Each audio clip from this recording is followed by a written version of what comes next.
proposal atas nama Saudari Oktariana, ya benar? Oke. Terima kasih. Ada diberikan waktu 10 menit ya untuk memanfaatkan apa yang ada di sini. Dan terima kasih kepada yang lain. Ini Pak Rekan, buktinya saya suruh mereka masuk. Ya. Pak Rekan tahu karena biar ada persiapan gitu. Silakan. Assalamualaikum warahmatullahi wabarakatuh. Selamat pagi, salam sejahtera buat kita semua. Pagi. Yang terhormat Profesor Dr. James Tantinus, MPD, selaku Koordinator Studi S3, Profesor Dr. Muhammad Asmawi, MPD, selaku promotor saya, Dr. Iman Sulaiman yang berhalangan hadir karena kemarin ke Jogja, Dr.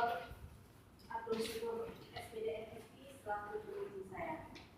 Di kesempatan ini saya akan mempresentasikan rencana penelitian disertasi saya dengan judul Pengembangan Model Mobile Learning Berbasis Android pada mata pelajaran senam teknik untuk tingkat SMA SMK. Adapun yang melatar belakangi saya mengapa mengambil judul ini dan penelitian ini, seperti kita ketahui bersama bahwa perkembangan teknologi saat ini telah mendorong terciptanya inovasi-inovasi baru yang tidak lepas dari perkembangan teknologi dan informasi, yaitu terutama dalam bidang pendidikan yang ditandai dengan lahirnya konsep mobile learning. Di mana dengan adanya konsep mobile learning ini diharapkan dapat sangat bermanfaat bagi peserta didik dalam mengakses suatu informasi yang bisa diakses kapan dan dimanapun tanpa terikat waktu dan tempat. Selanjutnya, berdasarkan hasil observasi yang telah dilakukan pada tanggal 9 Oktober 2017 tahun lalu, informasi yang didapat dari guru pendidikan jasmani SMA SMK Kota Batu Raja menunjukkan bahwa dalam pelaksanaan proses belajar mengajar khususnya senam teknik masih menggunakan media lama audio tape atau tape recorder. Jadi belum adanya inovasi-inovasi baru yang disesuaikan dengan perkembangan teknologi saat ini yang memanfaatkan smartphone sebagai media pembelajaran dalam proses pembelajaran. Selain itu, menurut pengamatan penulis di lapangan, ditemukan beberapa permasalahan, di antaranya: pertama, senam belum dilakukan secara optimal. Yang kedua, metode yang diberikan guru dalam pembelajaran pendidikan jasmani khususnya senam teknik kurang memperhatikan sikap, perhatian, dan motivasi anak terhadap kegiatan belajar mengajar. Yang ketiga, perintah dan instruksi yang diberikan guru kepada siswa tampak kurang memberikan situasi yang menyenangkan. Dan yang terakhir, minimnya kreativitas guru dalam memberikan gerakan senam teknik yang dapat membangkitkan semangat dan motivasi siswa dalam bergerak. Nah, berdasarkan beberapa permasalahan ini, upaya yang akan dilakukan, yang pertama itu mendesain suatu model yang menarik dan mudah digunakan. Yang kedua, berinovasi untuk mengembangkan model khususnya dalam pendidikan jasmani sehingga dapat memudahkan guru dan siswa dalam proses belajar. Dari itu, saya sebagai penulis dan peneliti tertarik untuk mengambil judul ini dengan judul Pengembangan Model Mobile Learning Berbasis Android pada mata pelajaran senam teknik tingkat SMA SMK dengan pemanfaatan smartphone yang sesuai dengan perkembangan zaman saat ini. Fokus penelitian pada penelitian ini adalah bagaimana mengembangkan model mobile learning berbasis Android pada mata pelajaran senam teknik tingkat SMA SMK. Perumusan masalah ada dua. Yang pertama, bagaimana mengembangkan model mobile learning berbasis Android pada mata pelajaran senam teknik tingkat SMA SMK.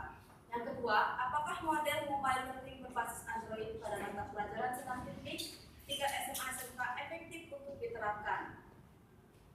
Kegunaan penelitian di sini ada dua, kegunaan secara teoritis dan kegunaan secara praktis. Kegunaan teoritis yang pertama, diharapkan dapat memperluas kajian teoritis dalam bidang pendidikan jasmani. Yang kedua, diharapkan menjadi langkah awal penelitian pengembangan dalam mengembangkan model mobile learning berbasis Android pada mata pelajaran senam teknik yang dapat dipakai sebagai alat bantu atau media guru dan siswa.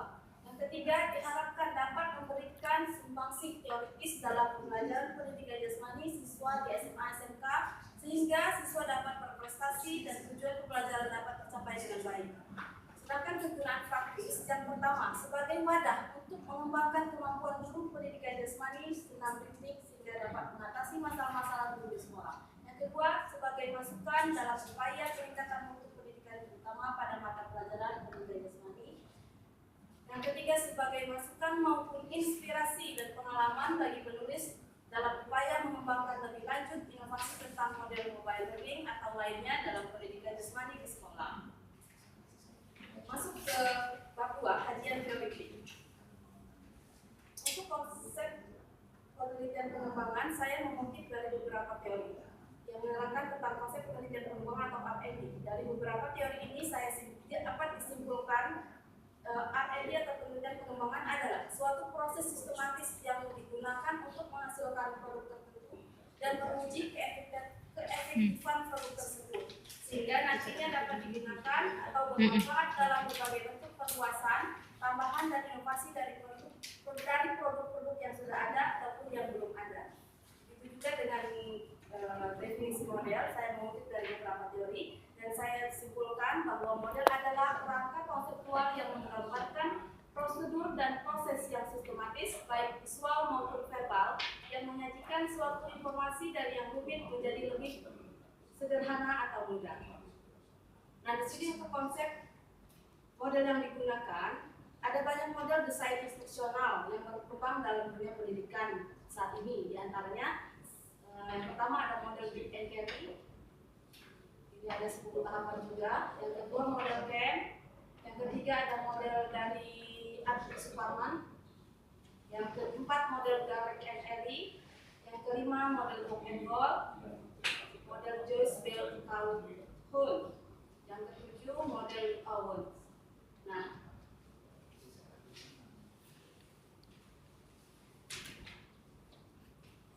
secara umum perbedaan dari beberapa model tersebut terletak dari penggunaan istilah dan setiap tahapan pengembangan, penggunaan expert judgment-nya, penggunaan unsur-unsur yang terlibat, atau ada yang sederhana, ada yang sangat detail. Sedangkan persamaannya terletak pada analisis desain, development, implementation, dan evaluasinya. Berangkat dari ketujuh teori model tersebut, saya sebagai peneliti dan penulis mengadopsi modelnya Book and Gold yang terdiri dari 10 tahapan. Dengan alasan yang pertama, karena tahapan desain pengembangan modelnya terstruktur dan kompleks jelas. Yang kedua, sangat mudah dipahami. Yang ketiga, cocok untuk diterapkan pada penelitian yang sekarang akan saya teliti. Oke, kita masuk ke kerangka teoretik. Dalam membuat kerangka teoretik ini harus mengacu pada masalah dan tujuan penelitian. Oleh karena itu, perlu dilakukan kajian pustaka yang relevan untuk membangun kerangka berpikir. Berikut ini adalah beberapa konsep teori yang perlu dibahas. Situ ada konsep mobile learning, baik definisi, fungsi, manfaat, keunggulan dan kekurangannya. Yang kedua ada Android. Yang ketiga senam ritmik, baik definisi, prinsip, karakteristik, nilai-nilai, manfaat, gerak dasar senam ritmik. Dan terakhir ada konsep pembelajaran. Itu akan saya bahas di bab 2. Nah, di sini adalah rancangan model saya namakan dengan model Twinkie. Saya mengadopsi dari model Book and Gold yang terdiri dari 10 tahapan. Kalau model Book and Gold itu terakhir ada tahapan diseminasi dan implementasi. Di sini saya hilangkan karena tidak sampai ke tahap itu.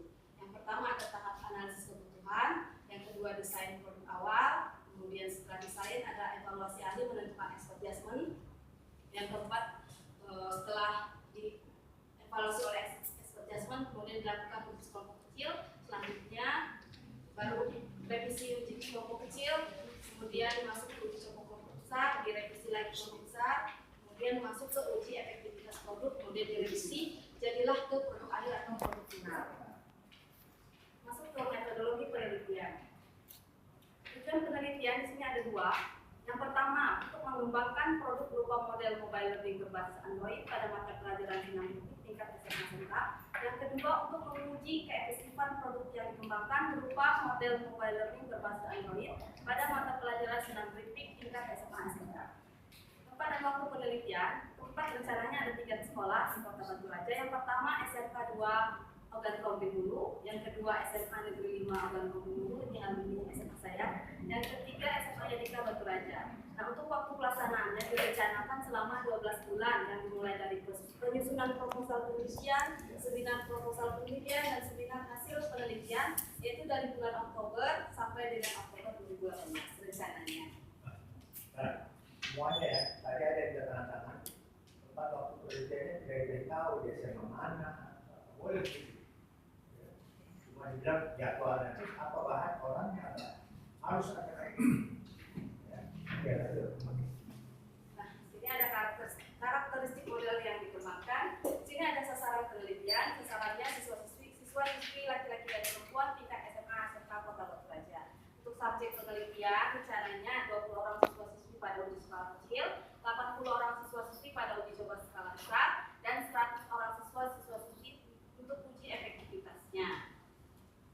Selanjutnya, pendekatan dan metode penelitian. Pendekatan menggunakan mixed method atau yaitu menggabungkan metode kualitatif dengan kuantitatif. Untuk metode penelitiannya menggunakan penelitian pengembangan research and development, mengadopsi dari teori Bock and Ball yang melalui 10 tahapan tadi yang saya jelaskan. Untuk langkah-langkah pengembangan model, di sini ada penelitian pendahuluan. Untuk penelitian pendahuluan dilakukan dengan studi literatur, studi pengumpulan data lapangan, pengamatan proses belajar mengajar, identifikasi permasalahan serta temuan di lapangan. Kemudian ada yang langkah kedua, perencanaan pengembangan model, dimulai dari mendesain produk awal, kemudian menentukan expert judgment siapa saja. Nanti expert judgment-nya ada 3 rencananya. Yang pertama expert judgment ahli pembelajaran, ahli pendidikan, ahli senam, dan ahli teknologi informasi dan komunikasi. Dan selanjutnya menentukan subjek uji coba baik untuk skala kecil maupun untuk skala besar dan uji efektivitas. Dan selanjutnya langkah selanjutnya ada implementasi model. Untuk implementasi model ini nanti diharapkan digunakan sebagai rujukan atau referensi dalam pembelajaran penjas khususnya pada mata pelajaran senam rhythmic setelah kelayakan dan keefektifannya model tersebut diketahui. Nah, ini untuk desain awal produk model mobile learning berbasis pada mata pelajaran senam rhythmic tingkat SMA SMK. Nah, nanti kan saya produknya nanti adalah aplikasi mobile learning. Nanti ada di sini ada menu utama itu nanti ada judul, kemudian ada introduction-nya, terus baru masuk ke slide selanjutnya itu ada kompetensi dasar, KIKD-nya saya jelaskan. Baru untuk dan selanjutnya slide selanjutnya baru menu utama. Di situ ada button-button yang membawa ke materi selanjutnya. Baik, ada 3 video sebenarnya, video senam pembelajaran senam untuk pemanasan, inti dan pendinginan, dan foto-foto senam sebagai proses belajar melalui media foto dan video. Kemudian di slide selanjutnya ada latihan sebagai pembuktian proses belajar berhasil atau tidaknya. Nah, di sini ada penjelasan konsep produknya. Nanti yang pertama itu produk akhirnya nanti berupa aplikasi mobile learning dan buku panduan gerakan senam rhythmic. Yang kedua, aplikasi mobile learning yang telah dikembangkan bisa di-download atau oleh pengguna lewat smartphone masing-masing. Yang ketiga, akan menampilkan materi gerakan senam rhythmic yang baik dan benar, gerakan yang kreatif dan inovatif dengan tampilan desain yang menarik, mengandung unsur-unsur multimedia di dalamnya. Yang keempat, pada irama musik senam rhythmic rencananya akan menggunakan aransemen musik daerah Sumatera Selatan seperti Cuk Mailang, Petang-petang, Ribu-ribu dan lain sebagainya. Nanti akan diaransemen sedemikian rupa sehingga menjadi musik senam yang menarik. Yang kelima, gerakan senam akan dikembangkan atau memodifikasi mengacu pada senam-senam bangku lainnya, senam-senam bangku yang ada. Yang keenam, akan menampilkan gerakan yang sistematis dari yang paling mudah sampai ke yang paling sulit. Yang terakhir, gerakan senam rhythmic yang akan dikembangkan memanfaatkan unsur keceriaan dan ketangkasan siswa SMA SMK. Di sini untuk pengumpulan data dan analisis data. Jenis data di sini ada data sekunder dan data primer. Untuk data sekunder diperoleh dari melalui akses berbagai tipe dokumen. Untuk data primernya diperoleh melalui lembar kuesioner, observasi dan wawancara. Nah, untuk instrumen pengumpul datanya ini sangat penting sekali karena secara fungsional penggunaan instrumen penelitian itu adalah untuk memperoleh data yang diperlukan ketika peneliti sudah menginjak ke tahap pengumpulan informasi di lapangan. Di sini saya sebagai penulis dan penulis membuat instrumen penelitian menjadi dua, instrumen kelayakan produk pengembangan tersebut dan instrumen keterampilan psikomotor senam ritmik. Nah, untuk teknik analisa datanya akan dijelaskan. Nah, ini adalah kisi-kisi instrumen kelayakan produk pengembangannya. Di sini nanti para ahli menilai seberapa produknya nanti dari tampilan produk, audio musiknya, video yang digunakan dalam produk, produktivitas kerja produk, kecepatan kerja produk, dan penyajian materinya sesuai atau tidak. Dan yang di sini kisi-kisi instrumen keterampilan gerak senam ritmik. Nah, di sini sudah ada aspek geraknya dari pemanasan, gerak inti, pendinginan. Ada indikatornya, ada 5 indikator yang dinilai: pandangan, lengan tangan, badan sampai kaki, dan iramanya sesuai atau tidak. Skalanya 321. Nah, ini untuk teknik analisa data. Data yang dianalisis menggunakan uji T untuk mengetahui ada tidaknya pengaruh yang signifikan dari penggunaan model yang telah dikembangkan. Rumus untuk mengolah data secara keseluruhan subjek uji coba yaitu dengan menggunakan prosedur uji T dan menggunakan aplikasi SPSS. Nah, adapun rumus di T-nya dapat dilihat di layar. Ini referensi beberapa buku yang saya gunakan. Terakhir, saya punya buku dari saya S1, S2, S3 untuk saya tekun usaha, semangat kerja keras dan doa serta restu orang tua adalah kunci meraih sukses di masa depan. Terima kasih.